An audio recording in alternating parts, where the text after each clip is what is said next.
So for this video, we're going to talk about the steps I'm going to take to turning these beans into a really delicious bar of chocolate.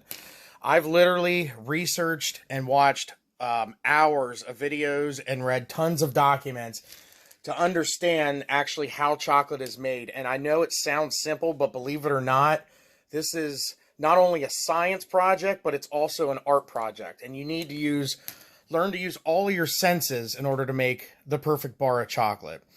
I mean, you need your smell, taste, feel, everything.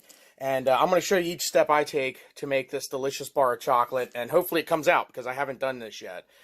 I looked online, simple recipes where they basically roast the bean and then put it in a blender with some sugar, but it still comes out gritty no matter what. And I'll talk a little bit about that later. And not smooth, and it just, I don't know, it had a bitter taste.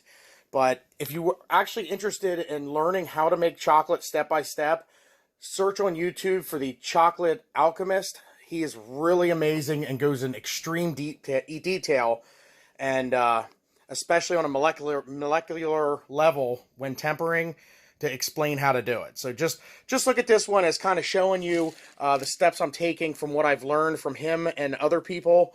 And like I said, if you really want to honestly get into it, search for him and watch his videos.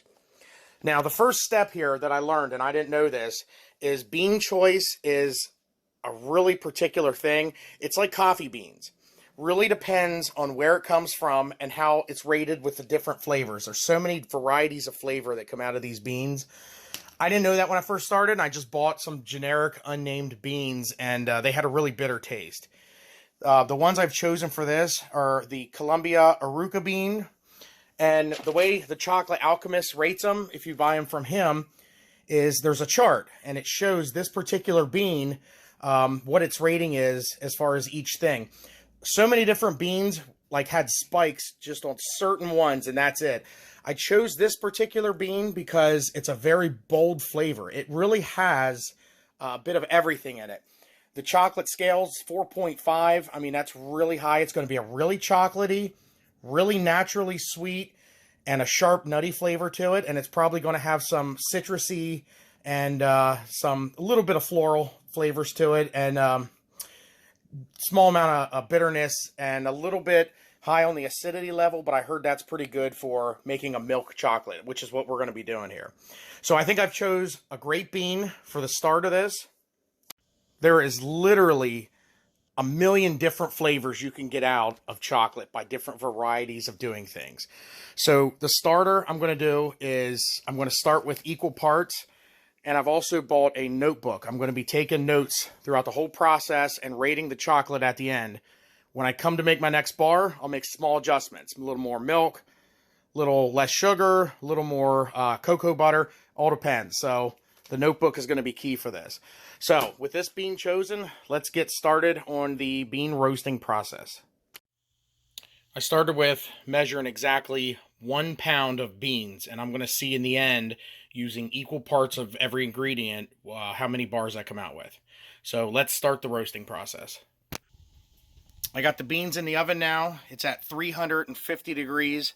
Every 5 minutes, I'm going to be stirring it and slowly lowering the temperature, and constantly monitoring the temperature, so we don't want it to get pretty much any higher than 260 degrees. And we want to get there fast, then slow down. We don't want to usually do a slow roast. You can, but I heard it kind of flattens the flavor. So we're going to do a quick roast on it. The total process should take about 30 minutes. The proper way of doing this is a drum roaster that spins them with forced air blowing on them. The only problem with that is the machine's $400, and I am not about to shell out when I have a perfectly good oven that I can roast my beans with. We are currently at 5 minutes. I'm stirring the beans around a little bit. You can already smell some fragrances coming off of it. I'm going to check the temperature for my notes. Okay, 153 degrees. The beans are now done being roasted. I had them in for actually 40 minutes. because I dramatically dropped the temperature because it was getting too high, and then I had to try to get it back up. So there's a little up and down. But the major telltale sign that the beans were done is Heather's kids walked in the door, and immediately they started looking for brownies and chocolate chip cookies. So their noses told me it was done. And now the house smells burnt, not from these. These smell good. But Frank convinced me to drink a little bit of rum. And I picked up the glass thing with one glove, and I spilled beans. I literally spilled the beans in the oven. I got them all up, but there's a couple missing beans, and now they're currently burning against metal.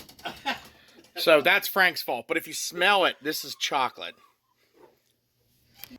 And the husk came off real easy, and I broke one up and got little cocoa nibs. And tasting them, I mean, it has a really good chocolate flavor, but it'll make your face turn because it has no sugar, no milk, nothing like that. But it is a really good dark chocolate, and I can tell already that this is going to come out great.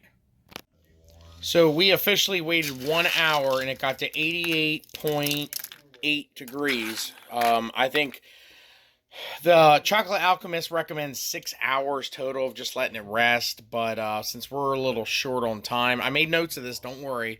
We're going to start the next breaking process. Oh. So for this process, basically, this is not a recommended way of doing it. Unfortunately, a good way of doing it is a professional juicer without a screen, but now we're talking $150 for a juicer. Once again, so now we have broken up nibs, and obviously the husks are all mixed in with it. So now we're going to test out my new design of the winnower, which uses a vacuum cleaner, and hopefully when we pour it down the chute, the suction pulls the husk out and only leaves the nibs behind. So here's the moment of truth. We're finally testing this. Just a quick note. The very first bar of chocolate I made, I hand-peeled every husk, and I had red welts on my fingers, and it hurt, and it was only 1 bar of chocolate. Then I used a method where they use a hair dryer. They chop them up like this, and they put them in a bowl, and they keep shushing them around, and they use a hair dryer to get rid of the husks, which works. The problem is it's in your hair, it's on your clothes, it's all over wherever you're doing it. It's just a mess. So let's really hope this works. We're going to give it a try. Let's try it now. Right. We'll have it. We'll have You it. show it. I heard it beep.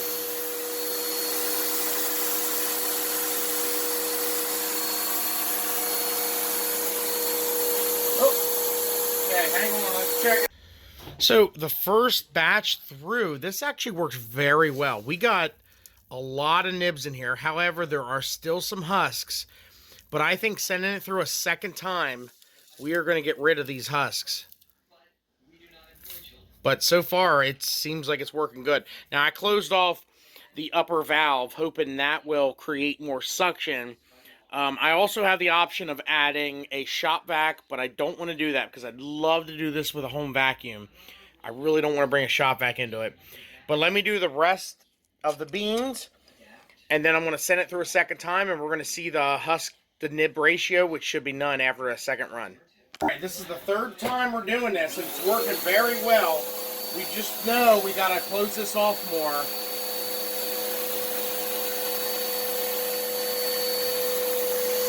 And then down in the bottom, we get nothing but nibs. The husk is getting sucked out, and it's not going in the vacuum. Nothing is going in the vacuum. It's collecting in the bucket, just like design.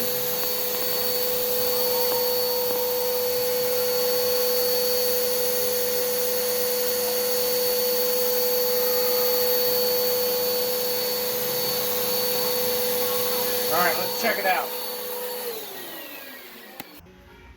All right, so we took the winnower out, and we can see that's all husk down there.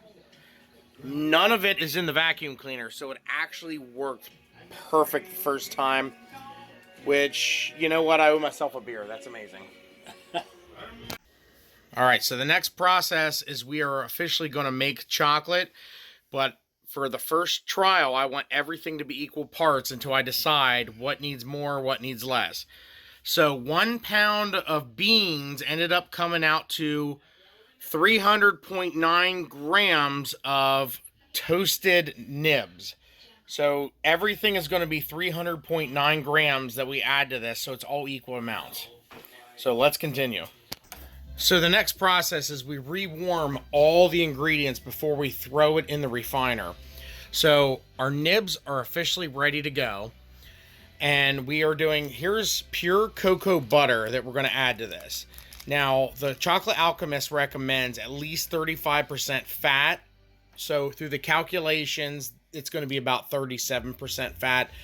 If you really want to know how I did this, ask me in person. I'll explain the calculations, but it's interesting how you do it. But either way, so you use the cocoa butter, bring the fat up. Then we're doing equal parts of whole powdered milk. And the reason we're not using liquid milk is, like I said earlier, water will seize your chocolate. So you want nothing with water in it.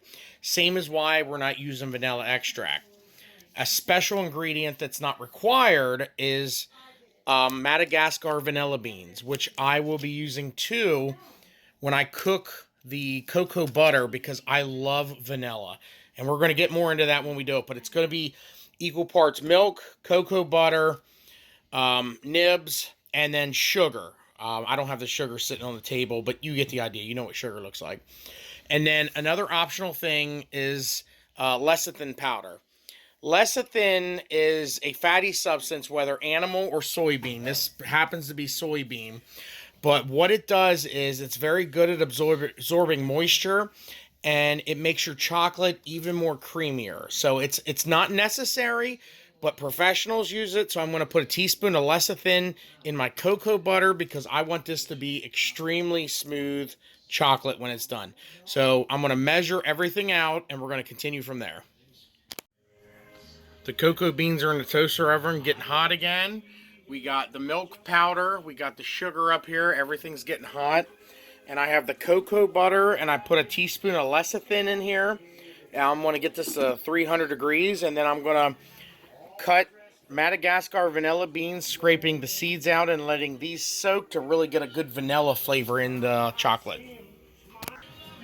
Just one more thing about cocoa butter. I looked up how to make cocoa butter. It's very easy. The only problem is the machine. I need to actually get a peanut oil press, which is $500. But then I can make my own cocoa butter. But once again, just like the other stuff, it's not worth it. Same with breaking up the beans, and I need a professional juicer, which is $150, which I'll still do everything by hand because it's definitely not worth that. So what I'm doing here is I cut the vanilla beans open, and I'm scraping out the seeds to add it to the cocoa butter. And I'm going to add the actual bean itself in there and then eventually take it out before I make chocolate. So there's more of a vanilla flavor in there. Because vanilla is one of my favorite flavors, and I love it in my chocolate. So once the cocoa butter melts and everything's ready to go, I got to actually manually heat up the melanger. And what this does is it's granite stone wheels. Hold on a minute. Let me get the light. It's granite stone wheels that actually grind it down. It's a chocolate refiner.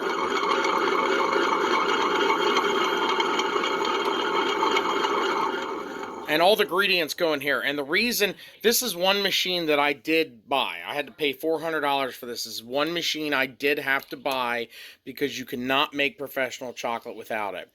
Using a blender, your chocolate will always be gritty. It will never get the bean down to a low size. Your average sugar is about 400 microns. And a micron is 1/1000th of a millimeter, which is essentially 1.5 hundredths of an inch. Well, no, not a micron. What sugar is, 400 microns is about 1.5 hundredths of an inch. And your tongue is always going to feel grittiness no matter what. When you let this run for 24 hours and let it grind, you're going to get it down to about 20 microns in size, which is about 3/millionth of an inch. And your tongue is going to think it's the smoothest thing ever. So, and that's the only way you can get professional chocolate is you have to have a melanger. All right, I preheated the bowl with the heat gun. Here comes the cocoa butter and vanilla bean seeds. I pulled the husk out of the vanilla bean.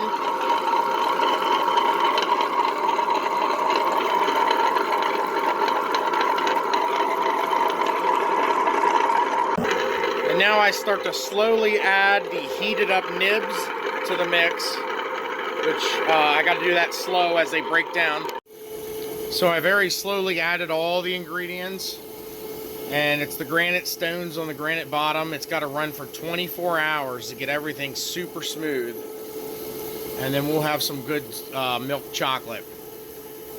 So there's still going to be some moisture evaporating from it, so I can't put the lid on for at least 3 hours. But then after that, I'll put the lid on, and then it sits for 24, and then we can go to the very next step.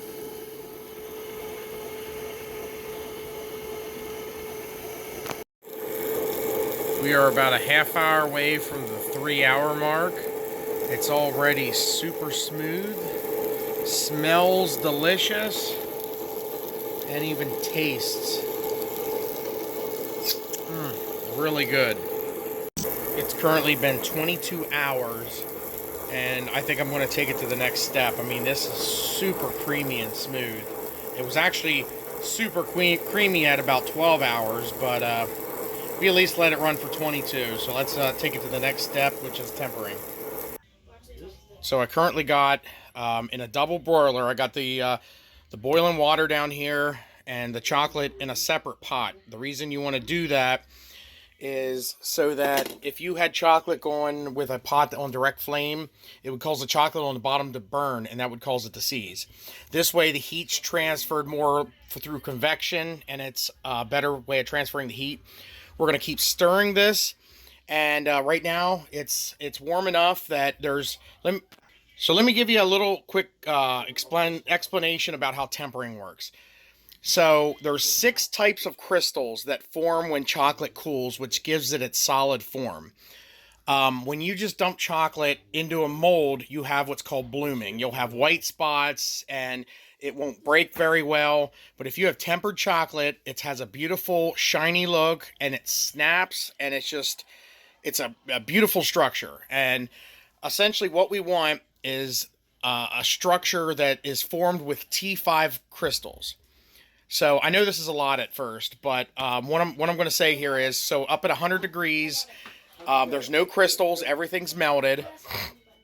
We get to about 88 degrees, that's where the T5s are stable, but they're still moving around a little bit. So in order to actually get them to crystallize, we have to drop the temperature, and the crystals will start to form, and you'll have T5 crystals. Once you get down to between 79 and 82 degrees, you get T4 and T3 crystals starting to form, which is like throwing a wrench into the gears. It's like Legos. You're building a foundation, and then you throw random sizes in, and it just screws it all up. So at that point, you raise the temperature back to 88 degrees, where the T5s are stable. It remelts the T4s and the T3s, and not the T5. So all the T5s you've already formed are still there, plus you're still, the whole process, continuing to form T5s. And at that point, you can let it cool down all the way, because when you form in more T5s, you have a strong scaffolding foundation, and everything falls into place. So essentially, that's how it's going to work. So we're just going to drop it down, and this is where the art comes in, because it's not, I can't just set it to a number. I have to actually feel it. When I feel it starting to solidify, then I know I got to heat it back up to get rid of the T4 and T3 crystals. So right now it's at 111 degrees Fahrenheit, so all the crystals are liquid. I'm going to continue to stir it. You got to watch out, because chocolate gets hot spots, so I got to constantly stir it to make sure the temperature is somewhat even. And then, like I said, once it feels like it's starting to thicken up and I'm getting some, solidify, or I don't even think that's a word, but whatever.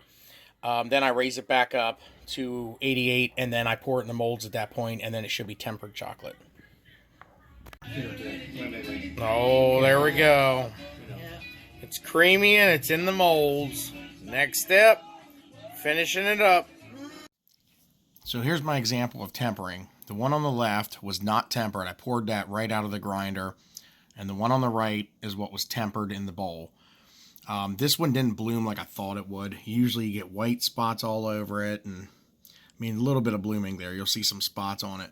But when you temper it, you get a nice glossy piece of chocolate. It has a nice firm break to it.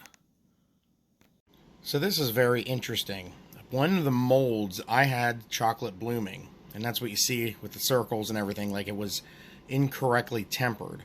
And since it came from the same mix, I can only assume, like when I said chocolate has hot spots in it, maybe a part of what I was doing did not correctly temper and I got blooming. There's nothing wrong with it. You can still eat it. It's just ugly looking chocolate. So here's the end review. Very creamy. Really high on the chocolate scale, which if we remember when we looked at the bean chart, we knew it was going to be really high and really naturally sweet. And you can really taste that. Very delicious creamy chocolate. And I'm not just saying that because I made it. It is very good. But I'm going to try a bean that is not as chocolatey next time. I mean, it's chocolate. I mean, it's like, I don't even know how to describe it. And it smells wonderful. The only issue I'm having is it starts melting in your hand like immediately. So like it's better off if you have it in the freezer. I don't know why. I gotta look into that. Maybe there's too much cocoa butter, but just it seems like room temperature. Well, room temperature it's solid. It's just when you touch it, it gets very melty. But other than that, I like it. I currently got dark chocolate running now. I didn't walk you through that process. It's pretty much the same. There's nothing to see there except for different ingredients. But yeah, I'm very pleased with this. I think it tastes, I mean, it's, like I said, it's, oh my. Whoop, whoop, next up my thighs.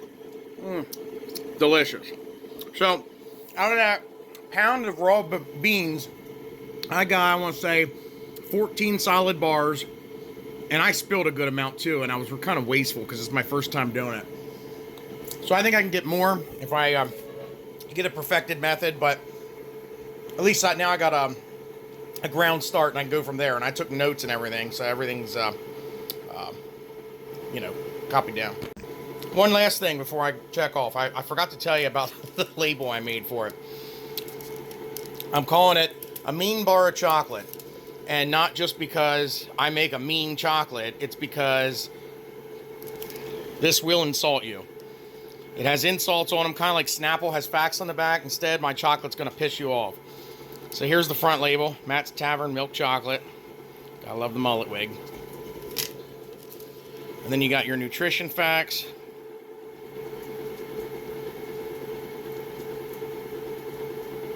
And your allergy info. And then just a random insult at the bottom. So that's it. That's the process that I took to make chocolate, to turn a bean into this. I hope you enjoyed it.